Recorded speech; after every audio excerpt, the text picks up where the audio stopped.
मेरे मोहतरम भाई और बहनों, इंसान जब पैदा होता है तो खाली हाथ आता है और जब दुनिया से जाता है तो फिर खाली हाथ ही जाता है। दरमियान का ये जो थोड़ा सा वक्त है, इसी का नाम जिंदगी है। मगर अफसोस, हमने इस जिंदगी को इतना मामूली समझ लिया है कि जैसे ये कभी ख़त्म ही नहीं होगी। हम रोज़ सूरज को डूबते देखते हैं, मगर ये नहीं सोचते कि हमारी जिंदगी का एक और दिन भी डूब गया। आज का इंसान बहुत मसरूफ़ है। कोई रोज़ी के पीछे भाग रहा है, कोई नाम के पीछे, कोई शोहरत के पीछे, और कोई सिर्फ लोगों को खुश करने में अपनी ज़िंदगी ज़ाया कर रहा है।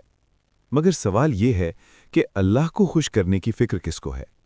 हम कहते हैं हम मुसलमान हैं, हम कलमा पढ़ते हैं, हम जनाजा पढ़ते हैं, हम रमज़ान भी रखते हैं, मगर क्या हमारा दिल भी मुसलमान है? मेरे भाइयों, इस्लाम सिर्फ नाम नहीं, इस्लाम सिर्फ रस्म नहीं, इस्लाम सिर्फ चंद दिनों की इबादत का नाम नहीं, इस्लाम एक मुकम्मल ज़िंदगी का नाम है। अल्लाह ताला कुरान में फरमाते हैं, अफ़हसिबतुम अन्नमा खलक़नाकुम अबसा, क्या तुमने ये समझ लिया कि हमने तुम्हें बेमकसद पैदा किया है? लेकिन आज हमारा तर्ज़ ज़िंदगी ये बताता है कि हमने वाकई यही समझ लिया है।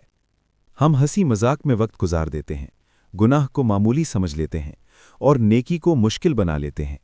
मेरे अजीज़ों, दिल का हाल ये हो गया है कि हक बात सुनकर भी असर नहीं होता। कुरान की आयत सुनी, हदीस सुनी, बयान सुना और बाहर निकलते ही सब भूल गए। ये दिल की मौत की अलामत है। दिल एक बार नहीं मरता, दिल आहिस्ता आहिस्ता मरता है। जब इंसान बार बार गुनाह करता है और कहता है अल्लाह गफूरुर रहीम है, तो याद रखो, अल्लाह गफूर भी है और शदीदुल इक़ाब भी। रहमत उनके लिए है जो शर्मिंदा होकर पलट आएं, और पकड़ उनके लिए है जो ढिठाई इख्तियार करें। मेरे भाई और बहनों, ज़रा कब्र का मंजर सोचो। अंधेरी कब्र, तन्हाई, कोई बात करने वाला नहीं, कोई सहारा देने वाला नहीं। वही कब्र जो हमें इतनी छोटी लगती है, वही हमारी हमेशा की रिहाइश बनने वाली है। उस दिन न रिश्ता काम आएगा, न ज़ात, न ओहदा, न दौलत, सिर्फ और सिर्फ आमाल। नबी करीम सल्लल्लाहु अलैहि वसल्लम ने फरमाया, इंसान के साथ कब्र तक 3 चीज़ें जाती हैं: माल, अहले खाना और आमाल।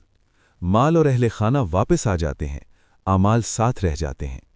मेरे अजीज़ों, हम अपने बच्चों के मुस्तकबिल की फ़िक्र तो बहुत करते हैं, मगर अपनी आखिरत की फ़िक्र बहुत कम करते हैं। हम बच्चों को दुनिया की तालीम देते हैं, मगर दीन सिखाने में सुस्ती करते हैं। हम उन्हें बेहतरीन कपड़े पहनाते हैं, मगर बेहतरीन इखलाक देने की कोशिश नहीं करते। याद रखो, अगर हम खुद अल्लाह के करीब नहीं होंगे तो हमारी नस्लें भी अल्लाह से दूर होंगी। आज भी वक्त है, ये बयान सुनना भी अल्लाह की तरफ से एक मौका है। क्या मालूम ये आखिरी नसीहत हो? अल्लाह किसी को ज़बरदस्ती नहीं बदलता, वो सिर्फ दिल में ख्याल डालता है। बदलना इंसान का काम है। आज फैसला कर लो, नमाज नहीं छोड़नी, झूठ नहीं बोलना, हराम से बचने की कोशिश करनी है और अल्लाह से रिश्ता मजबूत करना है।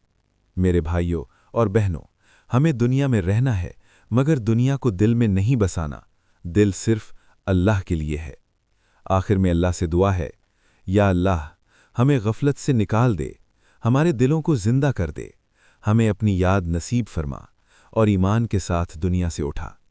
आमीन या रब्बल आलमीन।